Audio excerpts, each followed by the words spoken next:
Halo semuanya, kami dari kelompok 3 ingin mempresentasikan hasil dari Research Based Learning kami dengan judul Kapasitor, dengan dosen pembimbing Pak Gede Eka Dirgayusa, SPD, MSI.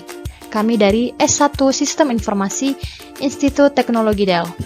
Tetapi sebelum itu, kami akan memperkenalkan diri kami terlebih dahulu.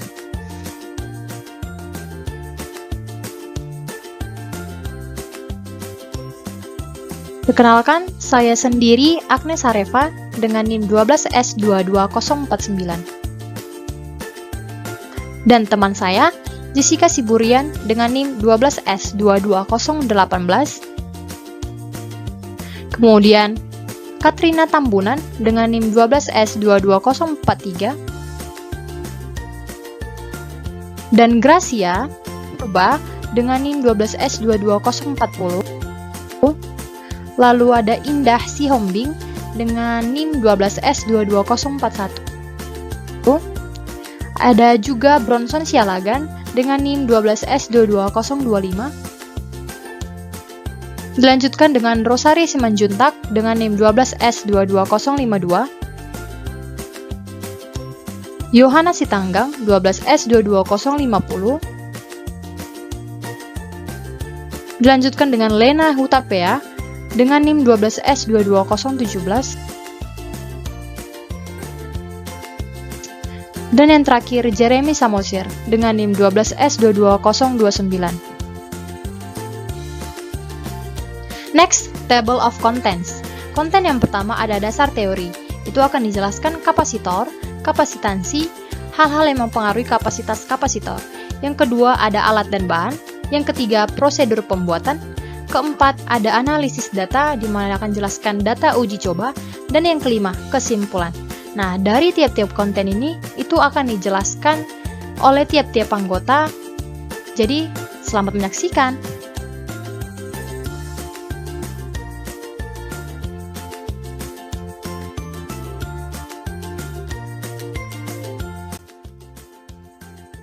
Pada kesempatan kali ini, saya akan menjelaskan mengenai teori dasar kapasitor. Kapasitor yang dalam rangkaian elektronika kita lambangkan sebagai huruf C adalah suatu alat yang dapat menyimpan energi atau muatan listrik dalam medan listrik dengan cara mengubah ketidakseimbangan internal dari muatan listrik. Kapasitor sendiri ditemukan oleh Michael Faraday dan satuan kapasitor sendiri yaitu farad. Satu farad itu memiliki 9 kali 10⁻11 cm², yang artinya luas permukaan kepingan tersebut. Struktur sebuah kapasitor terbuat dari dua plat metal yang dipisahkan oleh suatu bahan dielektrik. Bahan dielektrik yang umumnya kita kenal sebagai udara vakum, keramik, gelas, plastik, kertas, dan lain-lain. Jika kedua ujung plat diberi tegangan listrik, maka muatan-muatan positif akan mengumpul pada salah satu elektroda atau kaki pada metal. Dan pada saat yang sama juga terkumpul muatan negatif pada salah satu kaki elektroda yang satunya lagi. Muatan positif tidak dapat mengalir ke ujung negatif, dan sebaliknya negatif juga tidak dapat menuju ke kutub positif karena kan oleh bahan dielektrik yang non-konduktif yang dipasang pada plat tadi. Muatan elektrik ini tersimpan selama tidak ada konduksi pada ujung kakinya. Di alam bebas, kapasitor ini terjadi pada saat terkumpulnya muatan-muatan positif dan negatif di awan. Dan yang selanjutnya saya akan jelaskan yaitu kapasitansi. Kapasitansi sendiri didefinisikan sebagai kemampuan dari suatu kapasitor untuk dapat menampung elektron. Coulomb pada abad 18 menghitung bahwa satu Coulomb itu 6,25 kali 10⁻18 elektron. Kemudian Michael Faraday membuat sebuah postulat bahwa kapasitor akan memiliki kapasitansi sebesar 1 farad jika dengan tegangan 1 volt dapat membuat 1 Coulomb. Dengan rumus dapat ditulis yaitu Q sama dengan C kali V. Dengan keterangan Q itu adalah muatan elektron dalam satuan Coulomb. V-nya itu besar tegangan dalam volt. Nilai kapasitansi dalam farad. Untuk mencari nilai kapasitas kapasitor, kita dapat menggunakan rumus C sama dengan epsilon 0 kali A per D, dengan C sama dengan kapasitas kapasitor yaitu dalam satuan farad. Epsilon 0 permitivitas ruang hampa yaitu dengan nilai 8,85 kali 10⁻⁻12. Selanjutnya A, luas penampang masing-masing keping dalam 1 meter kuadrat, dan D itu jarak antar keping plat yaitu dalam 1 meter. Selanjutnya saya akan menjelaskan hal-hal yang mempengaruhi kapasitas kapasitor. Hal-hal yang mempengaruhi besarnya nilai kapasitas kapasitor dipengaruhi oleh permitivitas relatif zat yang mengisi antar kedua lempeng. Yang kedua jarak antar kedua plat, dan yang ketiga adalah luas dari penampang kapasitor tersebut.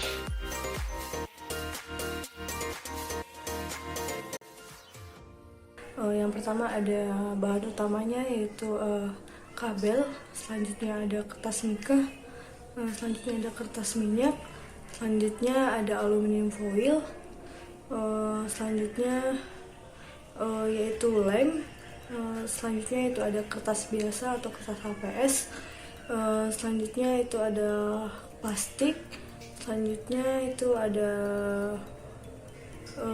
alat pelengkapnya itu gunting sama penggaris dan pulpen.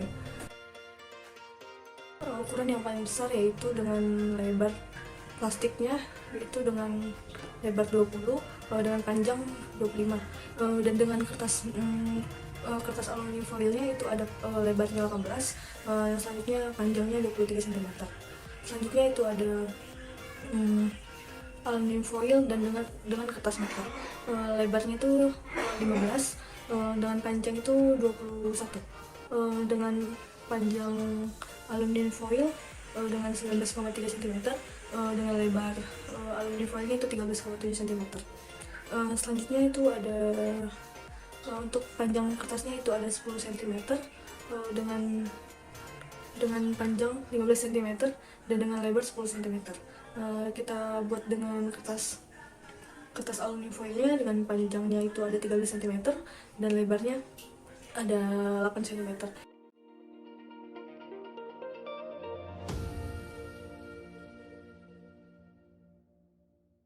Nah, selanjutnya saya akan ngasih tahu ke teman-teman nih, gimana sih cara kalian membuat kapasitor tersebut?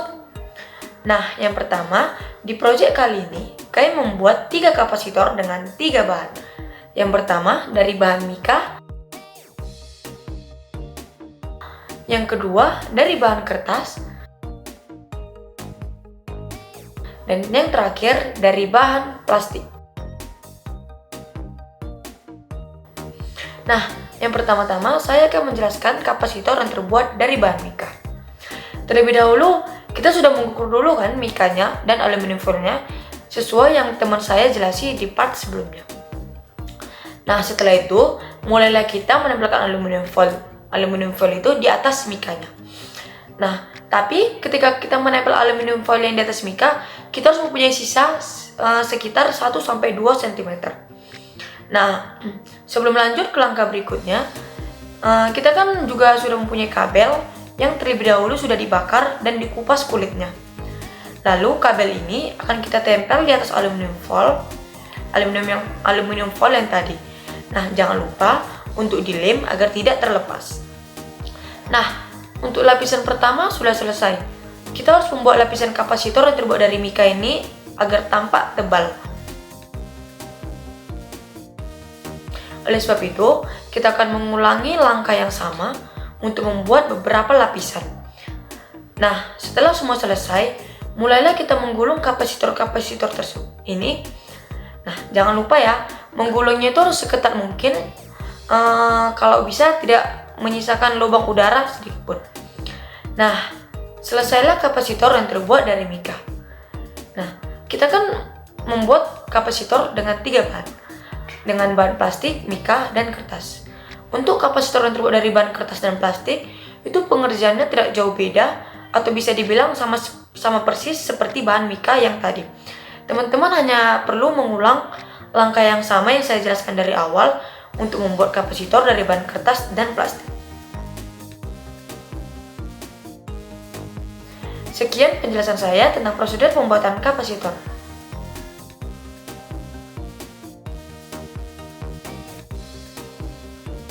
Nah, sekarang saya akan melanjut pada bagian pengisian muatan pada kapasitor yang berbahan mika tersebut. Di sini kami akan membuka file baru untuk mengujiannya. Kami akan mengklik Loget Pro untuk memulai pengumpulan data.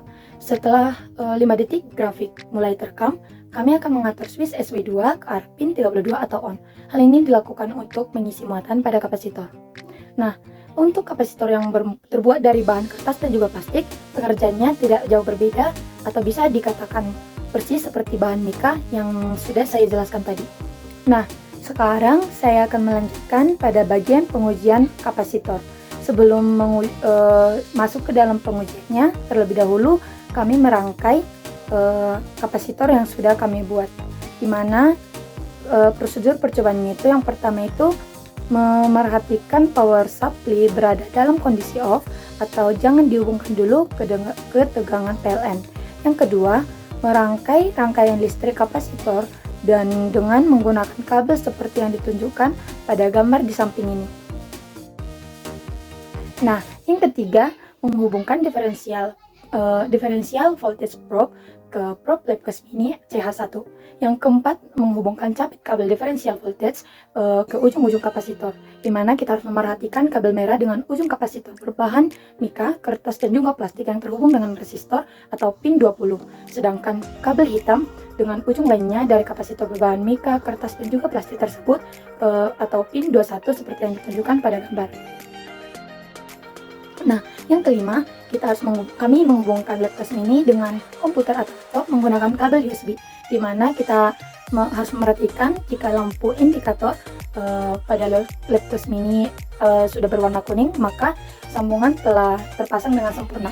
Dan yang keenam itu, kami di sini harus mengatur saklar 1 atau SW1 yang terletak di dekat tempat baterai pada papan rangkaian menjadi ke arah tulisan SPDT atau Single Pole Double Throw dengan mendorong secara perlahan saklar tersebut.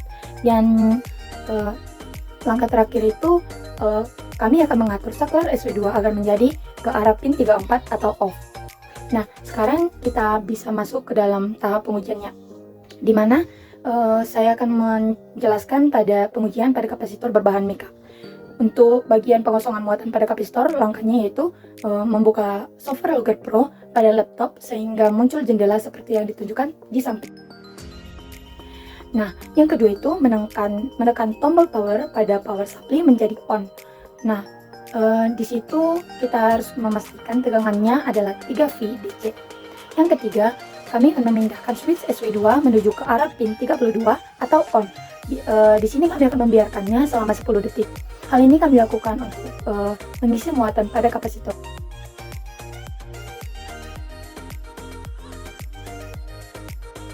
Perbandingan kapasitas kapasitor. Pada proyek ini kami telah membuat 3 kapasitor yang digunakan berdasarkan luas, bahan, dan jarak. Yang pertama, kapasitor plastik dengan rincian panjang 0,25 meter, lebar 0,2 meter, jarak plate 0,002 meter. Kapasitas kapasitor sama dengan 8,854 dikali 10 pangkat minus 2 dikali 0,25 dikali 0,2 per 0,002 sama dengan 0,22 dikali 10 pangkat minus 9 Fahrenheit. Yang kedua, kapasitor kertas atau C2 yang dengan rincian panjang 0,1 meter, lebar 0,15 meter, jarak plate sama dengan 0,02 meter.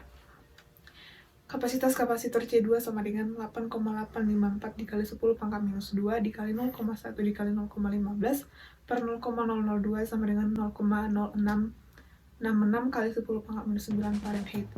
Kemudian yang ketiga, kapasitor mika atau C3 dengan rincian panjang 0,215 meter dengan lebar 0,16 meter. Yang kemudian jarak plate-nya sama dengan 0,002 meter. Kapasitas kapasitor C1 sama dengan 8,854 dikali 10 pangkat minus 12 dikali 0,215 dikali 0,16 per 0,002 sama dengan 0,152 kali 10 pangkat minus 9 Fahrenheit.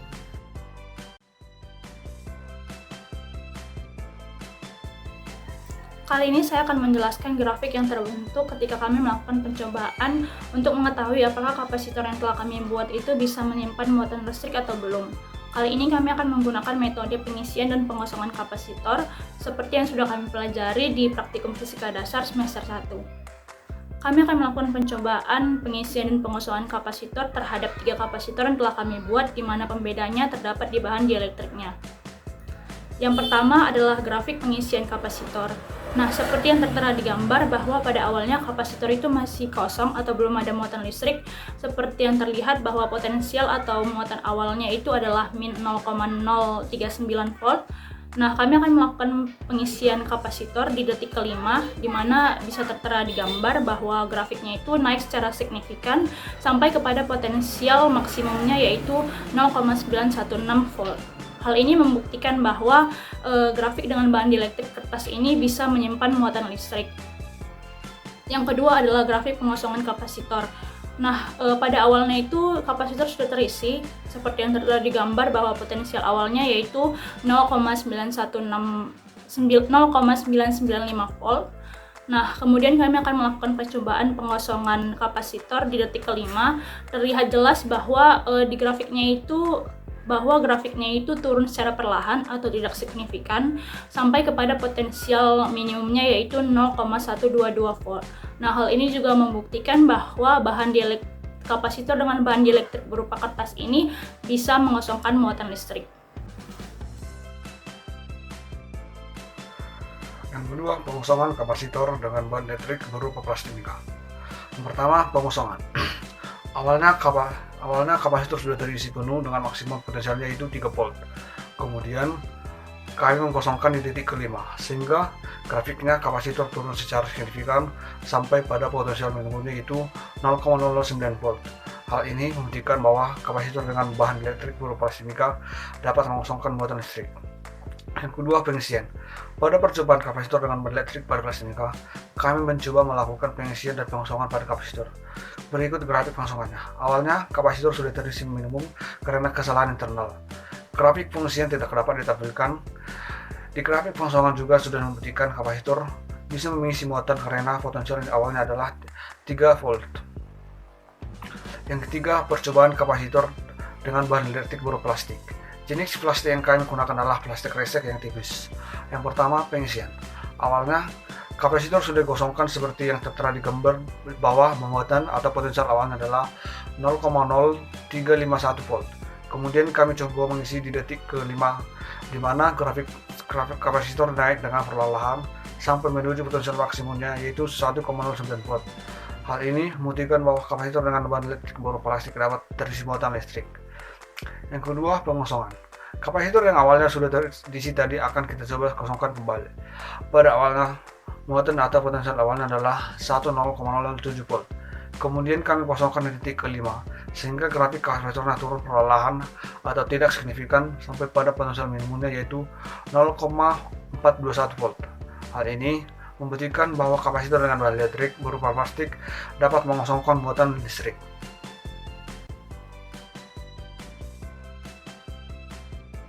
Dapat kita simpulkan bahwa kapasitor adalah suatu alat yang dapat menyimpan muatan listrik di dalam medan listrik dengan cara mengumpulkan ketidakseimbangan internal dari muatan listrik. Selanjutnya, kapasitansi adalah sebagai kemampuan dari suatu kapasitor untuk dapat menampung muatan elektron.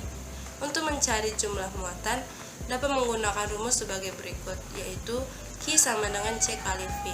Untuk mencari nilai kapasitansi, kita dapat menggunakan rumus yaitu C sama dengan epsilon 0 kali A per D. Melalui proyek RBL yang telah kami kerjakan, kami membuktikan kebenaran dari rumus mencari nilai kapasitansi yaitu C sama dengan epsilon 0 kali A per D, yaitu dengan kami membuat 3 macam kapasitor dengan luas bahan yang berbeda-beda juga. Melalui percobaan ini, kami mengetahui hubungan antara nilai kapasitansi dan luas permukaan kapasitor, yaitu berbanding lurus.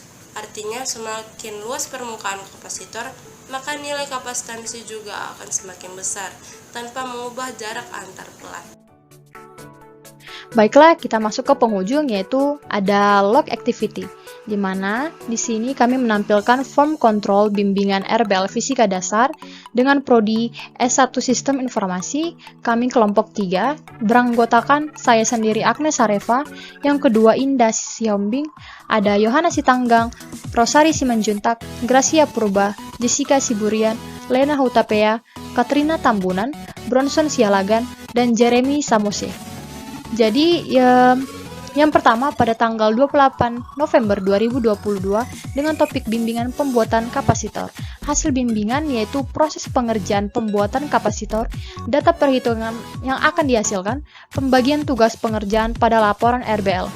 Yang kedua, tanggal 5 Desember 2022 dengan topik bimbingan pengujian kapasitor dengan melakukan pengosongan dan pengisian di laboratorium fisika. Dengan hasil bimbingan mendapatkan data charge kapasitor dan discharge kapasitor.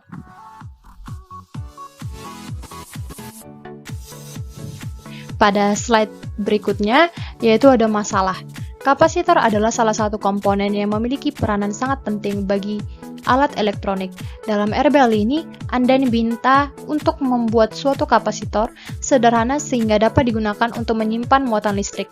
Jenis kapasitor yang dibuat dapat berupa plat sejajar dan silinder. Variasi jenis keping kapasitor dan bahan dielektrik yang digunakan akan sangat mempengaruhi kapasitansi kapasitor. Dengan target capaian, yang pertama, kapasitor yang dibuat dapat menyimpan muatan listrik. Yang kedua, melakukan penyelidikan terhadap faktor-faktor yang mempengaruhi kapasitansi kapasitor. Ada geometri kapasitor dan B, jenis bahan dielektrik yang digunakan. Dan yang ketiga, membandingkan perhitungan kapasitansi kapasitor yang didapat secara teori atau kondisi ideal dengan pengukuran langsung di laboratorium. Dengan luaran, output yang diharapkan dari proyek RBL ini adalah kapasitor yang dibuat sendiri. Nah, dari proyek kami sudah memenuhi target capaian yang diinginkan pada proyek kali ini dan kami menghasilkan output yaitu kapasitor yang kami buat sendiri.